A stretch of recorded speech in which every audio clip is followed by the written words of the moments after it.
Hello viewers, अस्सलाम वालेकुम। आप सबको रमज़ान की बहुत बहुत मुबारकबाद। और आज मैं आपके साथ पकौड़ों की रेसिपी शेयर कर रही हूँ।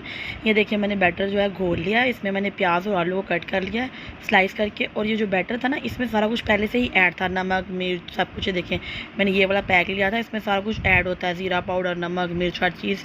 और यहाँ पर मैंने इसमें पालक भी ऐड कर दी है। और ये देखिए, इसे अच्छे से मिक्स करके हम 1 बाय 1 करके फ्राई कर लेंगे। ये देखिए कितना प्यारा कलर आ रहा है इसका। और इसको हम निकाल लेंगे, डिश आउट कर लिया मैंने। देखिए कितना प्यारे क्रिस्पी पकौड़े बने। ये पालक के पकौड़े हैं और रमज़ान में पकौड़े बहुत पसंद किए जाते हैं, आपको तो पता ही है। ऐसे डिफरेंट स्टाइल से पकौड़े बनाना सिखाऊंगी। और ये बहुत ही क्रिस्पी, बहुत ही टेस्टी बनते हैं। अब ये दूसरी तरफ के पकौड़े हैं, मैं आपको बताती हूँ। ये इसके लिए हमने बेसन लिया 1 कप, और इसमें हम सारे मसाला जात ऐड कर देंगे, जिसमें सॉल्ट डाला है 1 चम्मच, 1 टीस्पून आप इसमें रेड चिली पाउडर ऐड कर दें, और हाफ़ टेबल स्पून इसमें ज़ीरा पाउडर ऐड कर दें।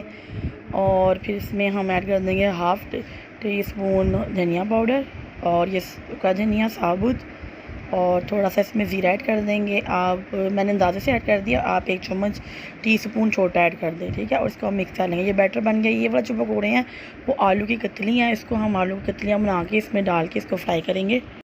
ये जो बैटर है, इसको ज़्यादा आपने थिक भी नहीं करना और ज़्यादा आपने पतला भी नहीं करना, क्योंकि उससे ये होगा कि ये कतलियों पर टिकेगा नहीं, तो फिर ये इसी तरह पकौड़े फ्राई नहीं होंगे। ये देखिए कितना स्मूथली ये तैयार हो गया है। और ये देखिए, इसको अच्छे से मिक्स कर लें। बिल्कुल भी इसमें जो है ना वो गुठलियाँ बेसन की नहीं रहनी चाहिए, और ये बिल्कुल मिक्स हो जाए तो ये डन हो गया। और फिर इसमें 1 बाय 1 हम ये डालेंगे आलू, और इस तरह करके डिप करके इसको हम ऐड करते जाएंगे घी में, और इसको हम दोनों साइड से फ्राई कर लेंगे। फ्राई करते होते होते जो आलू है ना वो गल जाएगा, क्योंकि बारीक बारीक चिप्स की तरह ही आपने काटना है। और ये हमारे पकौड़े डन हो गए हैं। आप इसको ट्राई करें, और आपको अच्छा लगता है तो रेसिपी को लाइक करें, शेयर करें, दुआ में याद रखिएगा। अल्लाह हाफिज़, रमज़ान मुबारक, टेक केयर।